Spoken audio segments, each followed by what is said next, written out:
And here it is, and in this video I'm gonna talk to you about why I'm a big fan of it and why I think Kia is doing everything right at the moment. So let's get to it.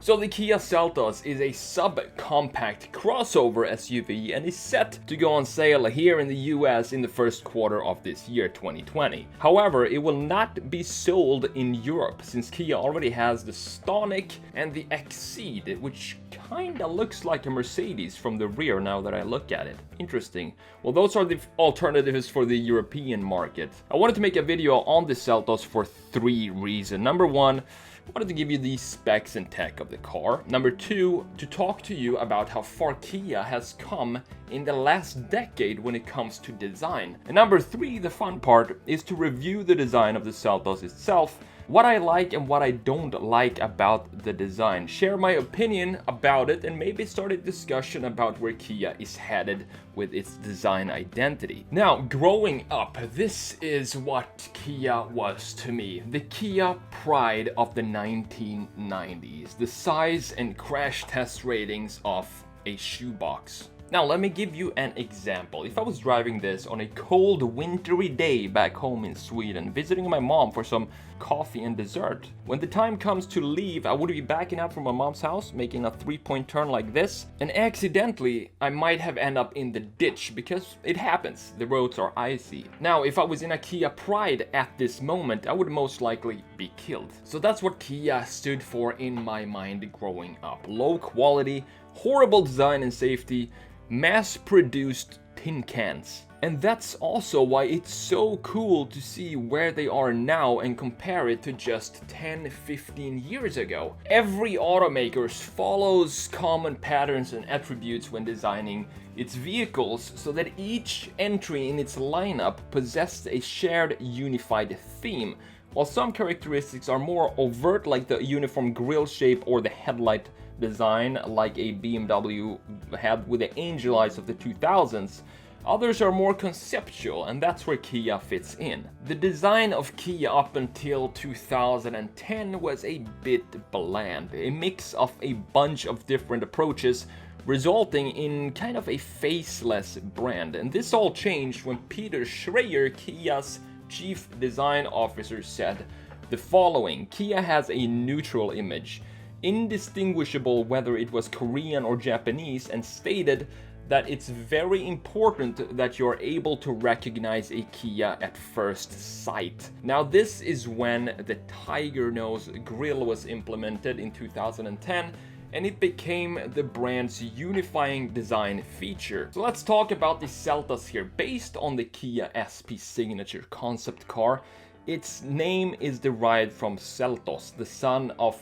Hercules in Greek mythology. According to Kia, the Seltos is aimed directly at millennials and youthful, tech-savvy buyers looking for a vehicle that stands out from the crowd. Before we can start talking about the fun stuff, I need to cover a few basic specs and techs with you so you have an idea of what kind of vehicle this is. Kia calls this rugged, refined, and right-sized. And I can see why. It does have a personality of its own, and it sits between the Soul and the Sportage models. It's designed to handle everyday driving around town, getting your groceries, picking up the kids from school, and some light off-roading, which I don't think it will have any problems doing with a 7.2-inch ground clearance and all-wheel drive as an option. So for cruising around campgrounds or mountain bike trails, I think it will do just fine. 2 engine choices most likely to be offered on the US versions of the Seltos are shared with the Kona, which the Seltos is based on. And these include the naturally aspirated 2-liter inline 4 with 147 horsepower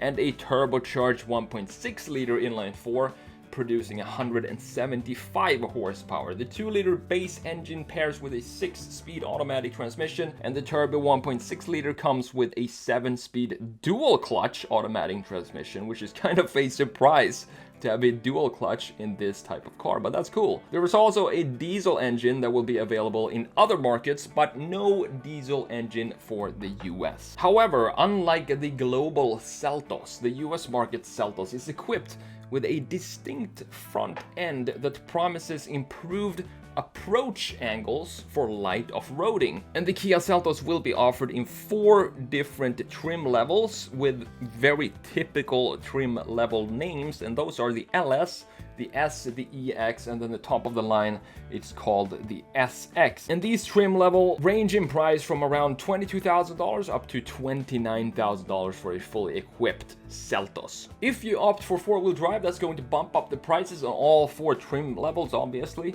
Might be useful if you live in, let's say, Minnesota, but I don't see why you would need 4-wheel drive down here in Florida, for example. The fuel economy is typical for this segment with a 33 to 34 miles per gallon highway during testing. However, official EPA numbers has not yet been released. And since it's based on the Hyundai Kona, you can expect it to have a similar fuel economy. And of course, the Seltos comes with a bunch of driver assistance features as options, including an adaptive cruise control system with lane centering assist, which me personally cannot stand, because instead of relaxing me, as it's, I guess, intended to do, my stress levels go up when using it, because I'm just waiting for the system to kick in and try to take over the wheel while I'm steering, and it's very stressful, so I always disengage that stuff. Anyway, those are some of the features for the Kia Seltos. Additional features include automated emergency braking with pedestrian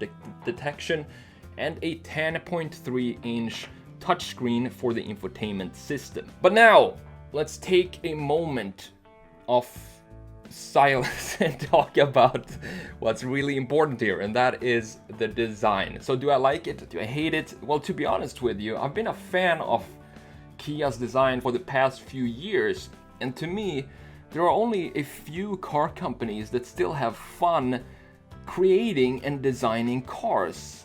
If I could describe Kia's design in one word for this year, for 2020, I think it would be funky. I mean, just look at the Kia Soul. It's basically a stormtrooper. So let's start with the front of the Seltos here. It has this wide graphic that stretches across the entire face of the car, making it look bigger than what it is. I like the LEDs from the top of the headlights. I like that they are stretching into the top part of the grille, because this connects 2 very important graphical elements in a very interesting way. Overall, the headlight design is beautifully made. The LEDs and colors pop even more on the black background and creates a crisp look. I think Kia did extremely well going from concept to production with the Seltos. I can barely tell which one is which, and that's extremely rare in today's world. Well done, Kia. I also like the housing for the lower fog lights. It sits in between these 2 clean chamfers there, and if you've watched some of my other videos, I'm a fan of beautiful chamfers. It's a playful design, yet you can still recognize it as a Kia. Do you agree? Now, moving on to the rear, and there is a problem. The identity is kind of lost here. When I first saw it, I didn't know if I was looking at a Toyota RAV4 or maybe it was a Ford Escape. Very similar designs to the Kia Seltos, both of these. Almost like a modernized version of the 2 of them in one new car. But you know what? I can live with that, because what Kia is doing now is something I don't think I've ever seen before. The range of designs is just insane. How they aim every single model with a target audience when it comes to the design language of the model itself. For example, just look at how different these 3 cars are in design, feeling, vibe, colors, and whatever parameter you want to add in there.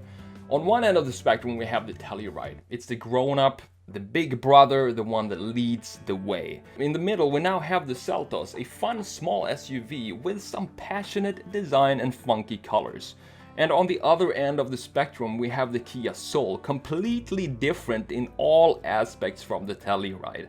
It's a bubbly styling, funky experimental design, and unique features, making it instantly recognizable still as a Kia. And this diversity within the Kia lineup itself, this joy of creating and experimenting with shapes and colors while maintaining a strong brand identity isn't easy to pull off. And that's the reason why I think Kia is winning.